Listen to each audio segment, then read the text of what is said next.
Welcome back to TQETI Live from the inside of the Tech Queen Elite Training Institute. My name is Miel. And I'm Grace. And we are your hosts for today. Today is a special episode. This is the youngest guest we've had on the podcast so far, and listening to her resume, you'll hear why. She is a Magna Cum Laude honors graduate from UNLV, where she majored in hospitality management with minors in marketing and global entrepreneurship. She is currently leading some marketing strategies for Station Casinos. She is a TEDx UNLV speaker and art healing advocate who uses journaling and creativity to fuel her service-oriented leadership. Currently enrolled in UNLV's Boyd School of Law, please put your hands together for Christen Smith! Let's go! Let's go! Awesome.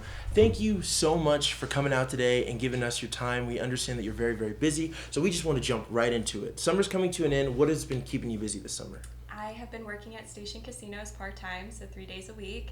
So that's been keeping me busy because I'm usually at Palace Station taking a bunch of videos with the team members, or I'm in the office working on some presentations for my boss, who is the VP of Public Relations for Station Casinos. So I help him tidy up all the PR that's been going on throughout all the summer months. So that's been keeping me busy, and then just preparing for law school and also just resting because I know that this next chapter of my life is going to be go, go, go. That's so interesting. And I know that you've got to be going to the gym because in one of your videos I saw you one leg on the table. I tried to do that. I fell. Don't try that at home. That was super, super cool that they're giving you creative liberty and things like that. And this summer's been pretty busy for us too. I know I work 3 jobs right now. Grace is working with her family and working here. So it's definitely been a very, very busy summer.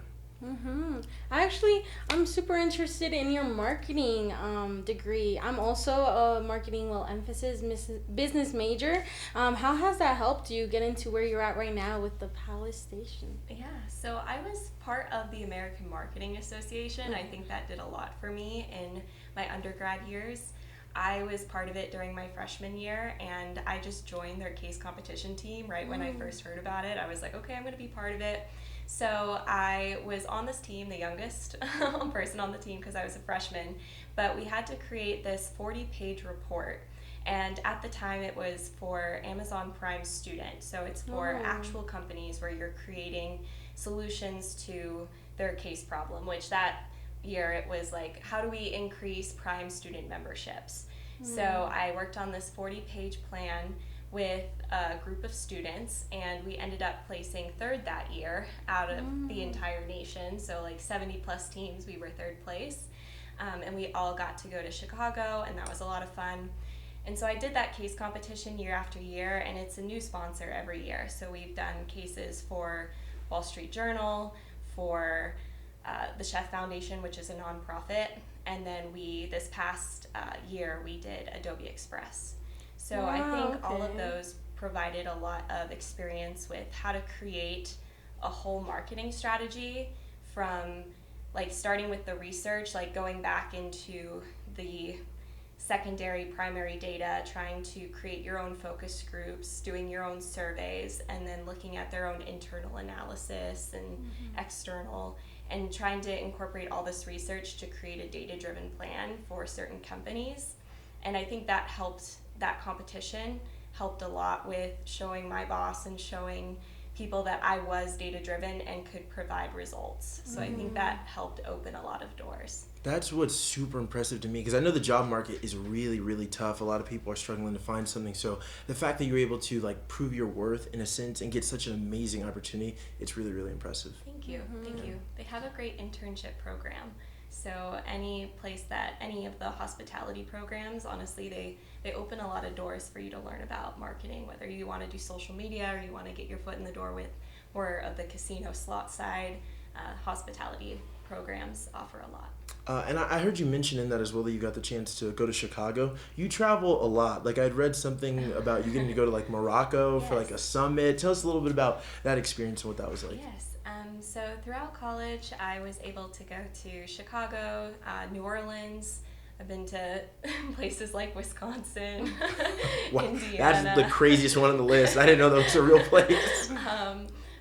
And then Morocco. I've been to Morocco, but I did all of these travel trips through the competitions and through the programs at school. So I did global entrepreneurship experience, my minor. After finishing my 3-year program, my whole cohort, we went to Morocco together. Mm-hmm. And they change it every year. So I think this upcoming year, or they just went to Japan, the most recent cohort. But they choose a new country every year for the next cohort to go to. And I didn't have to pay anything except for my souvenirs and mm-hmm. some of my meals when I was there. Yeah. But of course you had to put in the 3 years of work before that. Yeah. And that's similar with all the competitions. Going to New Orleans, I've been there 3 times, and then Chicago with AMA. You put in so much work, and then of course you get to have fun when you're there. Yeah, I relate to that too, because I know my school has an amazing study abroad program, and last year I got to go to Paris. My first time going out of the country, 9-hour flight. I'm like scared out of my mind, but getting the opportunity to go there and learn as well about these places that we were reading about, it was really, really exciting. That's awesome. And I just kind of want to pivot here because I watched a little bit of your TED Talk. And I noticed that, it was about self-reflecting and kind of like accepting and loving yourself. How has that piece aged for you? What do you think looking back on that body of work? I love my TEDx talk. I never imagined that I would ever have an opportunity like that. I never thought that would ever happen for me. And I had a good friend of mine say, you should talk about journaling, and the theme for the year was vision to victory. So it's envisioning yourself and journaling yourself to success in a way, and reflecting on your past and your present and your future. So I was okay, well, I guess I could talk about that because I'm just an avid journaler, and I talk about it everywhere I go. And I used to do these workshops before the TEDx talk, and it was about how to do smart goal setting and how do you journal and the most effective ways to do that. And so I already had experience doing those workshops, so it was very easy for me to write my TEDx, and I had a great speaking coach. She was amazing to help me with my cadence and the right pauses, when to take a pause, when to not, and that was very helpful. So I think, although it didn't get the viewership that I wish it did, on YouTube, there's several TEDx talks that are published every day, and there's a whole process to how they upload them, and you have to have certain criteria. So I'm glad mine was published, and I'm glad it's out in the world, and even if it just helps one person, that's all that matters. So I'm very proud of it. No, I think that's so awesome. You're so young, as he said before, and I hear with all your experience, you've been doing this since freshman year. Now, you're graduated, but you've been working up to everything that you've done, gotten different experiences with marketing, with the competitions. It's really great to hear so much that you've done, and you're so young. That's so impressive. I actually wanted to talk about something kind of like journaling, but it's your art. After December 6th, the campus tragedy, I read that you made a drawing with UNLV Strong. I know how hard that day was for so many people. I remember personally, immediately when I heard about it, I texted my sister, my friends, I checked their locations. What did that drawing mean to you, I guess? I drew that drawing the day after the shooting happened, and it was very difficult going through all of my emotions. I had so many friends that were in the business building, and some that were even on the 4th floor, because our American Marketing Association office is on the 4th floor, and my marketing professor, who's the advisor, was up there. My vice president at the time, he was up there, and just the text that he sent me thinking that he wasn't going to make it, it was not good.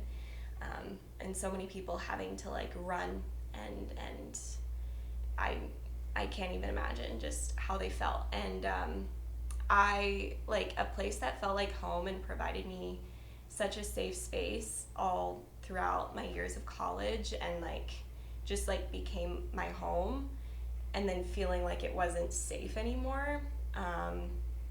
I definitely needed a way to just process my emotions, and so journaling is a great way, but also drawing, and it's very therapeutic. And so I just drew that because I wanted to. I posted it on social media, and I included like the pencils that I used and all of that. And so I posted it on social media, and then there were some people from the Lee Business School, the marketing director at the time, and she's like, would you mind if I was like able to take your drawing and give it as gifts to the police officers who were there that day? And so then they ended up using the artwork as gifts for the police officers. And so that was very nice to know that my art actually meant a lot to people, and it was shared all throughout LinkedIn and Instagram. And that article, it just proves that I'm glad that people felt like it was a strong drawing, and it was very helpful for them during that process as well as for me. I feel like that's also really cool to see how your art can impact others and how it can also help them, I guess, like maybe not move forward, but just like be like, okay, well, like other people are also feeling the things that you're feeling, and it's okay. And I completely agree, like art is a therapy. It's a way to just write your feelings. Another way, like journaling, right? It's just a way to express yourself. And so it's really cool how like well-rounded you are. I think like with like the art and everything, but also with marketing, like you're out there, you push yourself with competitions and everything. That is really, really awesome. Oh, thank you. Yeah, I mean, wow. I mean, truly, just because like to be able to kind of go through those traumatic thoughts and transform that into something empowering for people, I think because it's sad to say, but tragedy is kind of a reoccurring thing in life. And so for that moment to be there for those people, I think that's so big, truly. And then kind of our last question. So what's next for you? What do you see yourself doing in the next couple of years, or maybe into this next semester since you'll be starting school again? Yeah, law school is on my list. I just want to continue challenging myself, and I feel like you don't grow without discomfort.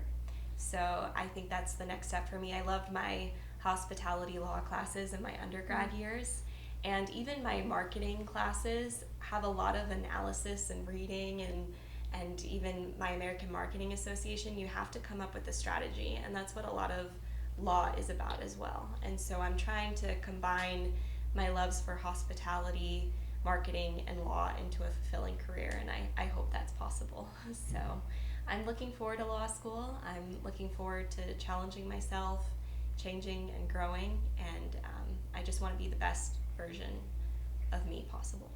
Are you 21 or 22? I'm 22. 22, so young. And I think like you're that person that moms are always like, why can't you be more like Christen Smith? But that's inspiring, and that's the reason that I wanted to ask you to come, because your story is wonderful, and it's really exciting to see where you'll go and where you'll take yourself. Thank you for having me. Yeah, of course. Thank you so much for coming, though.